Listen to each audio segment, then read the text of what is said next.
Okay, Assalamualaikum. Today, I Muhammad Mirza Syami bin Sufyan, matrix number 200-777, and Muhammad Syakir, matrix number 204003, will present take home task 6 for CEL 2105 spoken communication for the workplace. Okay. So today we are going to share about how to deal with conflicts and types of negotiators. So first, dealing with conflicts. There are three primary causes of conflicts in workplace. First, it could be from poor management. Second, it could be inadequate training. And third, it could be poor communication. So there are four types of conflicts. And first off, there uh there is intrapersonal conflicts. This conflicts is an internal dispute and involve only one individual. For example, uh I am going to hire um new employee for my company. So I've interviewed several candidates for that position, and um I'm having a internal dispute to choose one out of several excellent candidates, and that is what we call intrapersonal conflicts. All right. Second, we have interpersonal conflicts. This occurs between two or more people in a larger organization. So interpersonal conflicts, um it could it can result from different personalities or differing perspective on how to accomplish goals. Interpersonal conflict may even occur without one party realizing there was ever conflict. So, for example, um, I and Shakir are working in a team um to accomplish one goal. For example, to accomplish a certain numbers of sale, but we are disputing on how to reach that goal, um, ways to reach that goal. So that is what we call um interpersonal conflicts.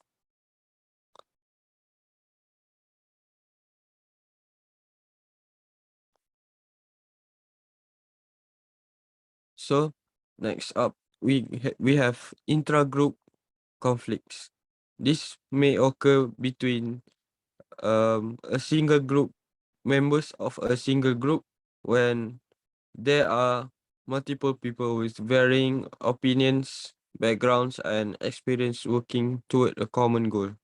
So this might be similar with interpersonal conflicts, but this is specific for what is happening uh for what happening in a single group.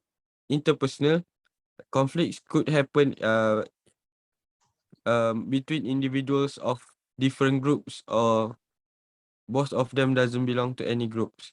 So last, we have intergroup conflicts. This occurs between different groups within a larger organization, or those who do not have same overarching goals.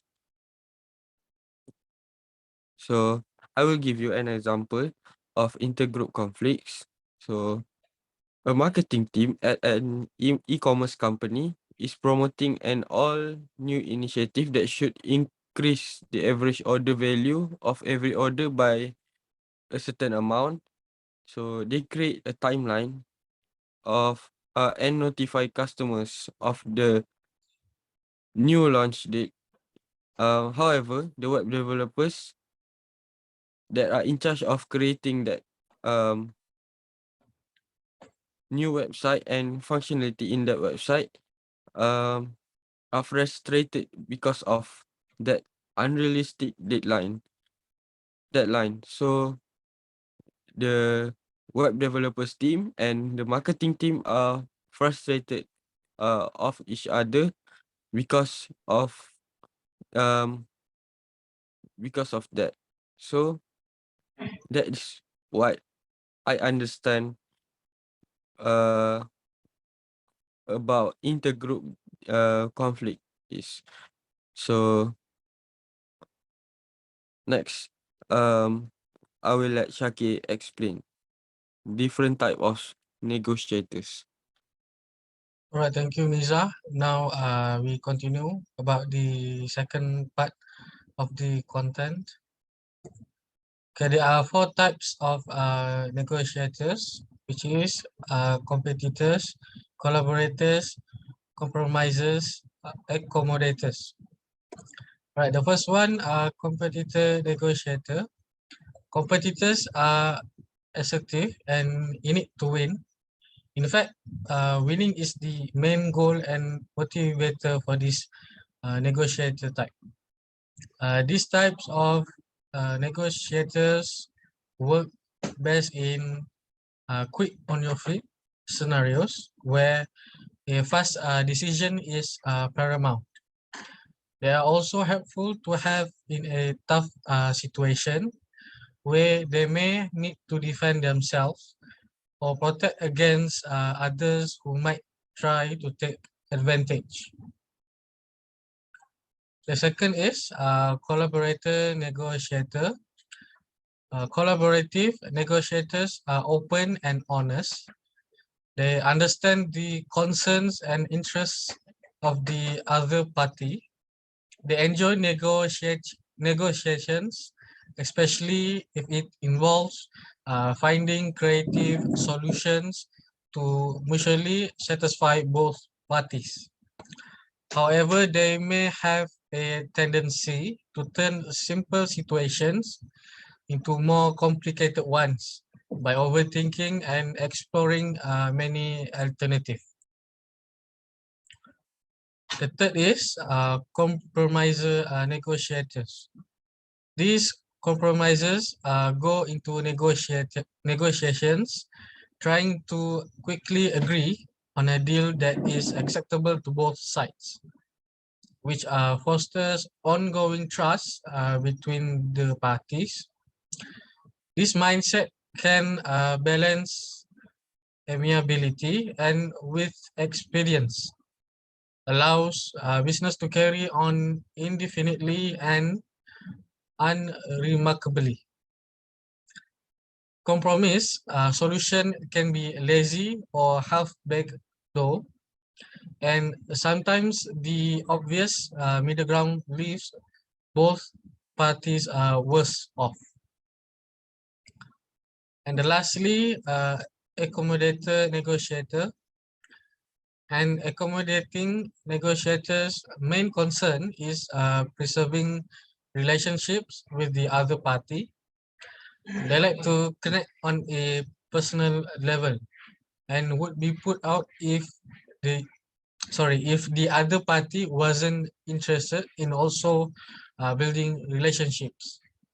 They would attempt to smooth over conflicts and mend fences in order to end the negotiation on a positive and friendly note. It is important to an accommodating negotiator what the other party thinks of them. Okay, this is the example of conversation dialogue about the four types of negotiator. Okay, the first one is collaborating. Okay, so we can see there are third column, there are three column, which is, okay, the first one is the strong, the second is weak, and the third one is dangerous. So we continue on the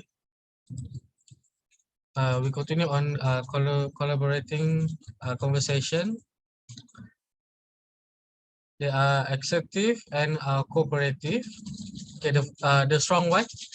If you can guarantee to an output contract under the current terms, we can get financing and expand our operations. Let us do the financing. We'll stake you in your expansion. If you make sure to confirm to our standards, we can split the savings, and that will cover your interest on the loan. Even better. Okay, the second one, and we know excess capacity is a concern of yours. So we were thinking that if we shift storage costs to a third party and pay the fee according to net revenue. Blah blah blah. Let's just split the difference and go to lunch. The third one, sure, I can tell you anything you want to know. I'm so glad we're working on this together. Do you want to see our source code? What a charm.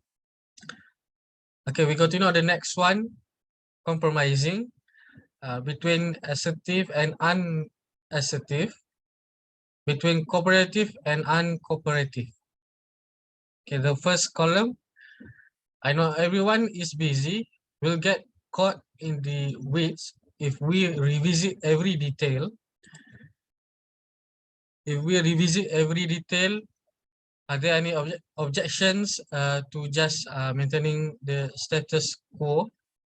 Okay, the second one, 2000, 1200, 1950, 1600, 1900, 1850 deal.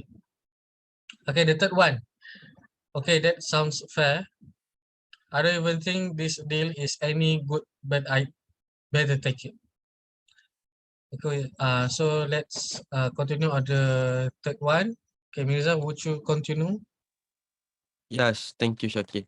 The next one, we have competitive negotiators. They are assertive and uncooperative. So the first one is the strong competitive negotiators. So this is the example what they would say. That just won't be possible. Our offer is final. So we need this deal finalized yesterday. Um they've delayed it long enough. So the second situation, it would be the negotiators would say take it or leave it. So the uh, uh, the the ano- the another party would say, I guess we will leave it then. Good luck finding a buyer at that rate. So the last situation, I don't care what it costs us. So long as it cost them more. So last the final type of um negotiators is accommodating negotiators. They are unassertive, but they are cooperative. So the strong accommodating negotiators would say, we value loyalty as a customer. What can we do to demonstrate that in this situation? So the second situation, the negotiator would say, well, if that's really your best offer, we will make it to work. But last but not least, it it will be ready next week. No problem. There is no way I can deliver on that. So Shaki, final words. Okay, that's all for our presentation, THT6. There are several types of conflicts and negotiators, which is what we present just now. Okay, that's all from us. Okay, thank you for listening.